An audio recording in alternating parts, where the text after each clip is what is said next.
ఉత్తరాంధ్రలో తిరుగులేని నేతగా పేరు తెచ్చుకున్న బొత్స సత్యనారాయణ ఎన్నికల ఫలితాల తర్వాత సైలెంట్ అయిపోయారా? పీసీసీ చీఫ్ సహా అన్ని కీలక పదవులు చేపట్టిన బొత్స ఘోర ఓటమి తర్వాత ఎలాంటి నిర్ణయం తీసుకోబోతున్నారు? పార్టీ మార్పంటూ వస్తున్న వార్తలపై క్లారిటీ ఇవ్వని సత్యబాబు మౌనం వెనుక అసలు రహస్యమేంటి?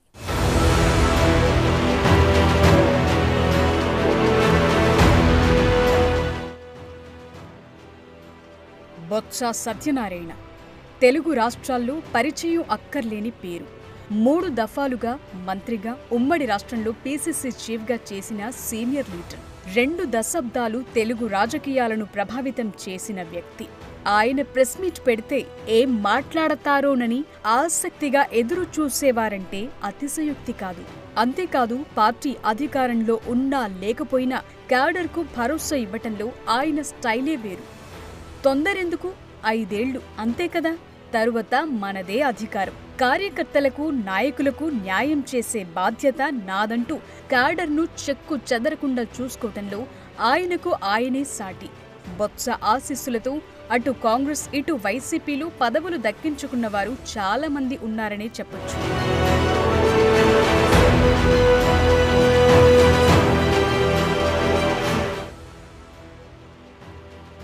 అలాంటి నాయకుడు వైసీపీ పరాజయం తరువాత ఎక్కడా పత్తా లేరనే వార్తలు గుప్పమంటున్నాయి. కేవలం 2 ప్రెస్ మీట్లు పెట్టి చేతులు దులిపేసుకున్నారు. ఇప్పటి వరకు క్యాడర్ను కలిసిన దాఖలాలు లేవు.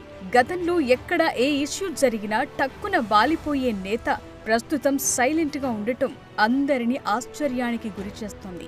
అధికార పార్టీపై విమర్శలు లేవు. రాష్ట్ర వ్యాప్తంగా వైసీపీపై దాడులంటూ కీలక నేతలు ప్రెస్ మీట్లు పెట్టి అధినేత దగ్గర మార్కులు కొట్టేస్తుంటే బొత్స మాత్రం గతానికి భిన్నంగా సైలెంట్ మోడ్లో ఉండటం ఆశ్చర్యానికి గురిచేస్తోంది.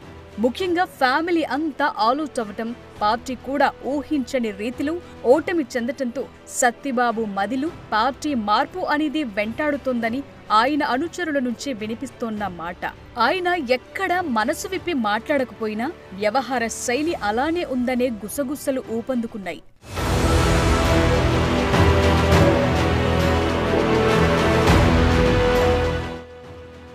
ఉన్న ఫలంగా వైసీపీని వీడితే ఏ పార్టీలో జాయిన్ అవ్వాలనే ఆలోచనలో సత్యబాబు ఉన్నారట.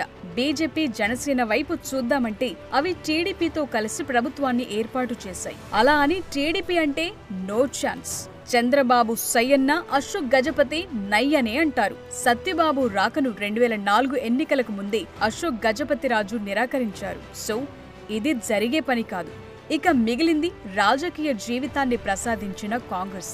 సత్యబాబును అందలం ఎక్కించిన పార్టీ కూడా ఇదే. కాబట్టి సొంత గూటికి ఆయన వెళ్లే అవకాశాలున్నాయని రాజకీయ నిపుణులు అంచనా వేస్తున్నారు. ఇప్పుడున్న పరిస్థితుల్లో ఏ పార్టీలో జాయిన్ అయితే ఎలా ఉంటుందని సత్యబాబు ఆలోచన చేస్తున్నట్లు సమాచారం. ఇప్పటికే ఏపీలో సీనియర్ నేతలంతా తిరిగి సొంత గూటికి చేరాలంటూ రాహుల్ గాంధీ పిలుపునివ్వటం, వైఎస్ఆర్ జయంతి రోజు తెలంగాణ ముఖ్యమంత్రి రేవంత్ రెడ్డి సహా తెలుగు రాష్ట్రాల ఉద్దండులంతా ఒకే వేదికపైకి రావటంతో సత్యబాబు కూడా అటే చూస్తున్నారనే వార్తలు గుప్పుమంటున్నాయి.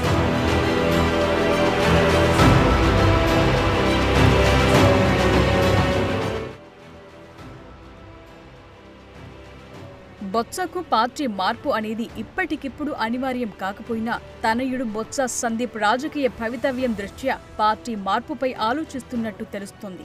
2024 ఎన్నికల్లో కుమారుడిని రాజకీయ రంగ ప్రవేశం చేయించాలని చూసిన అధినేత జగన్ సత్యబాబునే పోటీ చేయమని పట్టుబట్టడంతో తనయుడి అరంగేట్రానికి ఆలస్యమైంది. ప్రస్తుత పరిస్థితుల్లో ప్రతిపక్ష హోదా కూడా దక్కకుండా ఘోర పరాజయాన్ని మూటగట్టుకున్న వైసీపీని పట్టుకుని వేలాడటం సరైంది కాదన్నది బొత్స ఆలోచనగా జోరుగా చర్చ జరుగుతోంది.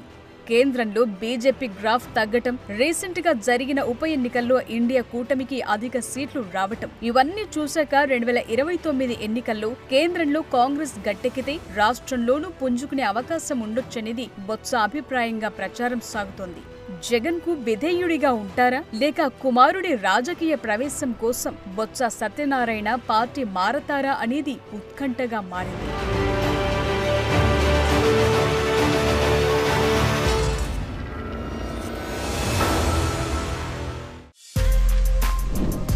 For more videos like this, subscribe Big TV channel.